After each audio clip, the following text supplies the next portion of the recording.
Vivian, welcome to the show. Thanks. So excited to be here. Yes. And for people not familiar with Rise, tell me more about what this company is doing today. Yeah. So Rise is a next generation professional social network that enables companies to proactively build relationships with people. We believe that with COVID and everything, there ushers in a new era for how people work. We believe that people want to have a more 3D representation of who they are, and we're enabling people to do that. So it's getting harder and harder for companies to attract talent. There's the whole, conversation around the Great Resignation. So our way of combating that is to enable people to connect more authentically before they're looking for a job, build relationships that way. And then maybe, it'll turn into something meaningful for everyone involved. There are a lot of aspects of this I want to dive into, but first, what is the origin story? How did this company get started in the first place?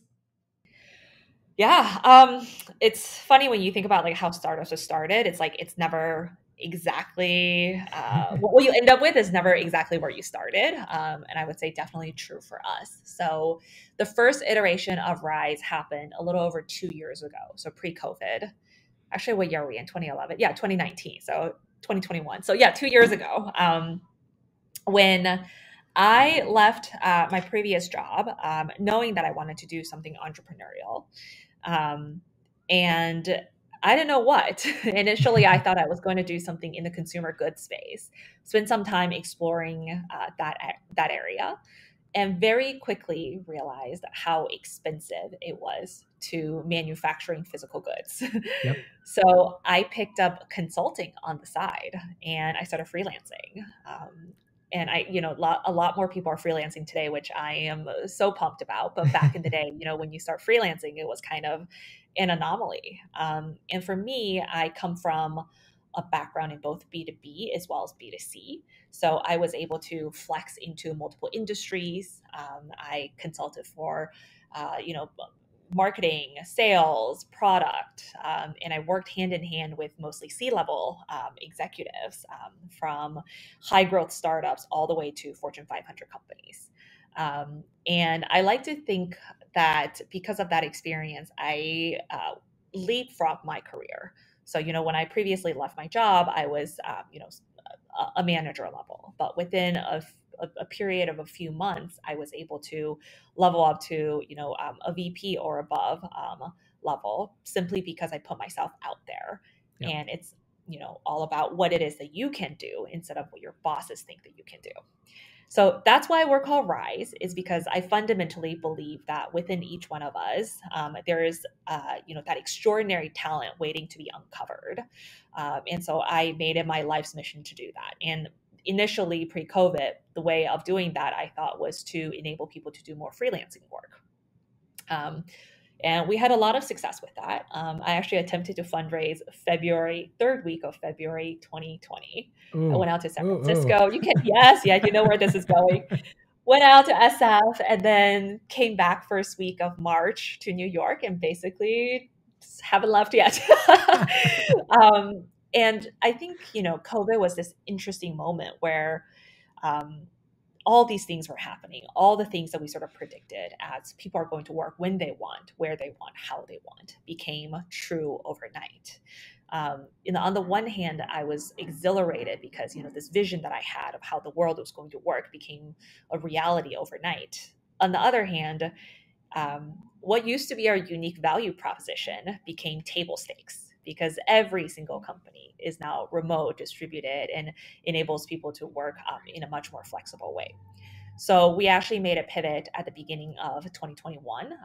We decided to open it up to enable people to work not just in freelancing type of roles, but all sorts of roles, given that many more employers are open to a variety of different ways of partnering with people. And we also heard from a lot of the professionals that we work with that the reason that I went into freelancing was because I wanted the freedom. But I really miss health insurance. And I would love to be able to work with a company that has that flexible culture, but still be able to provide me with benefits. So we listened, and that's how we decided to build Rise, what I call 2.0. Take me through that in terms of the product itself. What does it look like for people joining? Can they expect all those things? I'm kind of curious about that side of it. Yeah. So today, if you're a professional, you go through an onboarding experience with us, and we dive deep into who you are, what it is that you're looking for. And from there, you're able to access Rise, the platform, or you'll be able to create a profile, interact with the feed, connect with others, and companies actually make the first move to follow you. So it's kind of like sit back, relax, and wait for other people to come court you. And you just do you. You know, companies will come and court you. So how we enable people, how we enable companies to court people. This is where I think it's really interesting. Is we allow professionals to share more about themselves. So tell us about a project you're working on. Do you have a recent case study or portfolio that you want to show off? What's a quick win that you've had recently? And, whenever you first jump on an interview question, it's like the first 15 minutes is always the same. It's like, tell me about yourself. Tell me about your strengths, your weaknesses, like that whole line of questioning.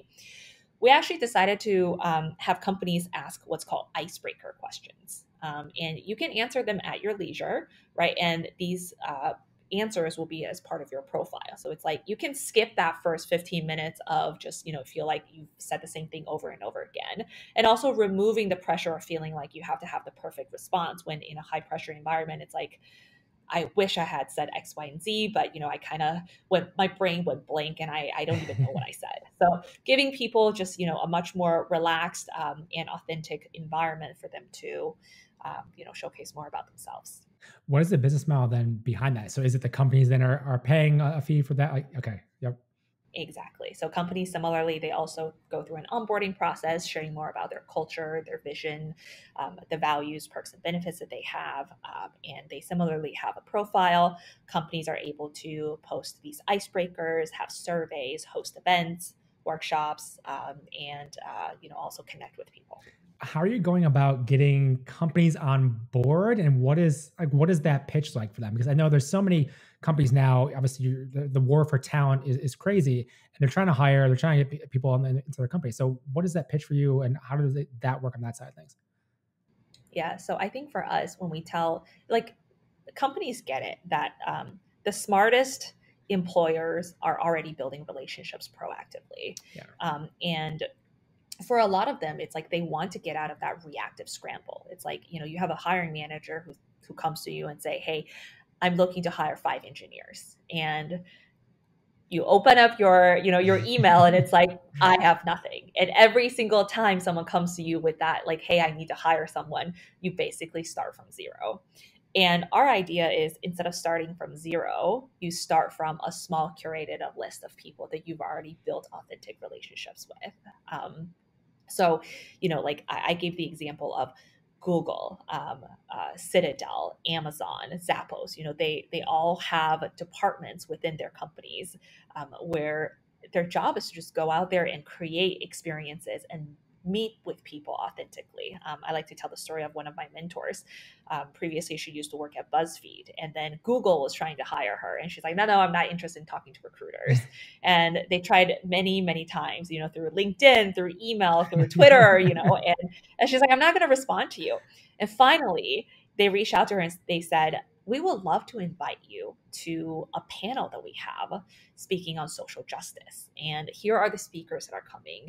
And it's a very small, exclusive group of people. Would you be interested? And she's like, now that I'm interested. I'm going to go do that. And of course, when she got there at the table, there were the recruiters who then were able to, have a conversation with her. But it's about crafting experiences and getting in front of people, even when they're passive, on topics and areas in which they have deep passions about.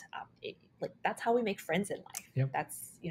That's how we build connections with people. Why don't we do that for the world of work? What does it look like on the back end in terms of, so if I'm an employee, for instance, and one of these opportunities to come to me, I know it's gonna be different for each person depending on interest and all that sort of thing, but are they getting like 2 employers to come to them, like 200 employers? I can imagine could be overwhelming if there's too many. Like, how does that kind of matching kind of process go? Yeah, you also get to determine whether you even want to hear from them. So for the professionals, it's like, If you don't want to talk to a certain large tech company because you think their practices are questionable, you can decline the invitation and you don't have to hear from them. I think that's the beauty, is that we want to filter out the signal from the noise. And with traditional social networks, there's just so much noise. And for us, it's all about parsing out the signal. Okay, in the beginning, you're matching both of these. You want obviously employers and as well as employees. How'd you go about building this in the beginning? I know you mentioned in COVID, different model, kind of version 2.0 now. How have you gone about getting the word out about it, finding people for the platform? Like, Tim, do more of that. Yeah. So I love sharing just like, sort of the dirty behind the scenes parts of building a Yes. business. So, happy to dive into this a little bit. And we also recently raised around, and happy to share a little bit more about our fundraising process too. But version 1.0 of the product, I built it out myself using WordPress. I love that. And I love that so much. yeah, and it would break like almost daily. It was so it worked. And for a product that's built on WordPress, I was incredibly proud of it. But for anyone who's worked with that platform knows that it's just incredibly not scalable and not stable. So I spent many 3 a.m.s fixing the site, getting on calls with folks, whoever can help me in the middle of the night, trying to get the site back up, and having 20 different versions of the site saved in various places. So, that was the first version of the site, which was built pretty scrappily with a few $1,000s with a platform that is already existing. We actually have so many plugins on the site that I remember asking like an engineer to help me fix some problem. He's like, I've never seen a site with so many plugins. He's like, I think it's time for you to move on to something else. Amazing. Yeah. But initially it was all about word of mouth.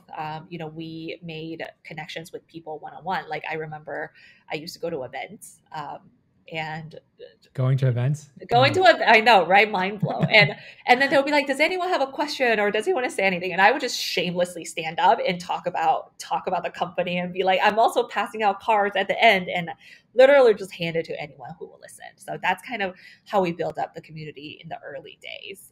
And then definitely benefited from COVID.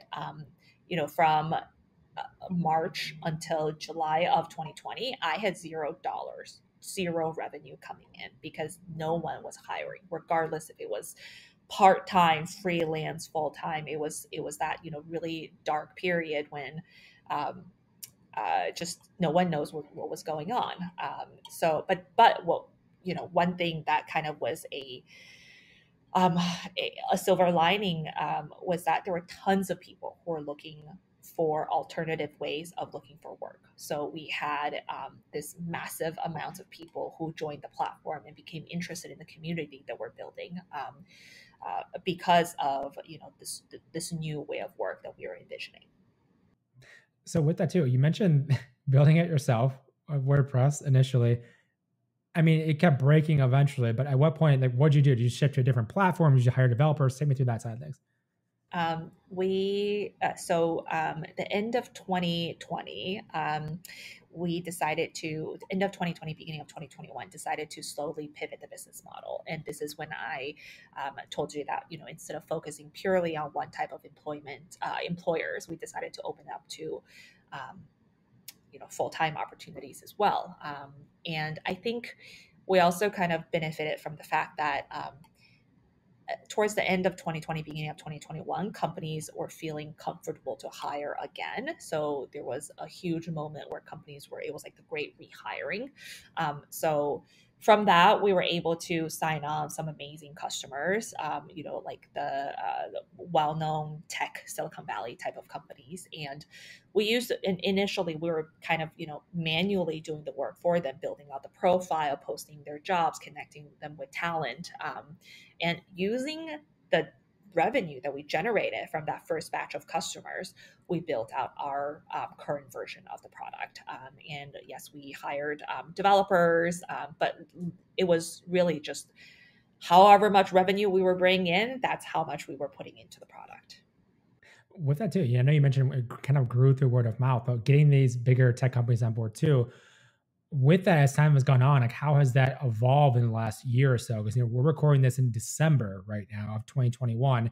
that was a shift. You said, end of 2020-ish, early 2021, maybe that shift in that in terms of how you went about that. I'm curious as to getting more of these tech companies and stuff on board, because especially big tech companies, I mean, they're hiring a ton for sure, but there's other established platforms in different ways going about it. Like, tell me more of that. I'm just curious on getting them on board. Yeah, for sure. I think it was, at the beginning of the year, there was that wave, like I said, of the great rehiring. So companies were just much more willing to try out different platforms. And we were one of the platforms that people were very interested in. I think now, because, companies are getting bombarded by so many messages all the time, it's all about, what are you doing differently? And I think so many of the offerings out there is kind of the same saying. It boils down to like, I have X number of diverse candidates and I can get you this many people into your pipeline by this date. And it's like, people just become a number at that point, right? And it's like, just because you get people into the pipeline, or you have X number of people within your network, doesn't necessarily mean that they're going to be the best quality of people. Who do you actually want? So what we do now is actually practice the philosophy that we have built out ourselves with the Rise platform, which is to build authentic relationships with people who are true champions of talent and of rising professionals. So, reaching out to HR leaders and saying, this is our philosophy. This is how we think the world of recruiting should be evolving. What do you think? And so many people believe in what we do. So it's actually been sort of our unique advantage, telling the story that we use to build the product to actually use as our sales channel. You mentioned the fundraise, and you went from no revenue in that dark period of COVID to now just raising a round. Take me through raising this latest round, what that's going to allow you to do. I'd love to hear more about that. Yeah. Oh my goodness. If you told me about like how we raised money like a year ago, I would have been like, nah, you're like, that's not us. That's not possible. So I think I had a little bit of PTSD from the first time I tried to fundraise, because, with COVID and everything, it was just such a, I don't want to say outlier experience, because I think so many startups had a similar experience, but it's literally like every single VC fund just stopped talking to you, and they're like, actually, we're going to concentrate on our portfolio. So all the relationships that I had by going out west basically just died. And so the second time around, I actually didn't initiate the fundraise at all. It was it's crazy. I was, because I couldn't meet people IRL, I decided to join this founder program. And I just wanted to connect with other founders and potentially even meet investors and just learn from others. So I joined this program called Day One. If anyone is out there, I know that. I know the founder of that. I think. What? Andrew? Wait. Yeah, Andrew and Rahul. Yeah.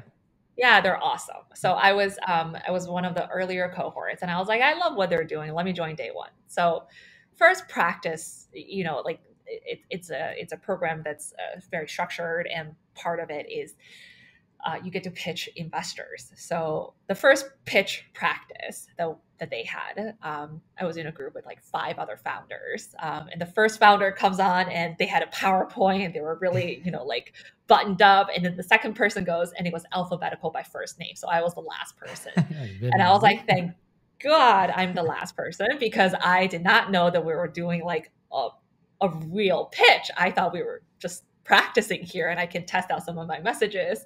And so that competitive side of me came out. So while the third and the fourth founder were pitching, I quickly wrote out my short 3-minute pitch. And I think because I was so short on time, it actually made the message very crystal clear. And I didn't have to overthink it at all. So then I did my pitch, and the VC in the room was really blown away. Nothing came out of the VC in the end, but one of the other founders in the practice session with me DM'd me right after and was like, hey, I'm an accredited investor. I would love to invest. Whoa. And I know it was, mind you, at this point, fundraising was nowhere near my mind. I was still just practicing my pitch. And I was like, sure, sounds good. So then immediately started Googling how do I do a save? Like what do I need to do to take in investor money? And that basically kicked off my my fundraising process. And in my process of researching how do I actually collect checks and what do I need to know by taking in investor money, I went to another one of my founder friends and I said, hey, someone just offered to put money into the company. Like, what do I need to do? Like, what do I need to know? And he was like, congratulations. I'm so excited for you. You worked really hard. I'm in too. Count me in for X dollar amount as well. And I actually got, I think like 3 or 4 checks like this, of people just saying like, count me in, count me in. And I still had no deck.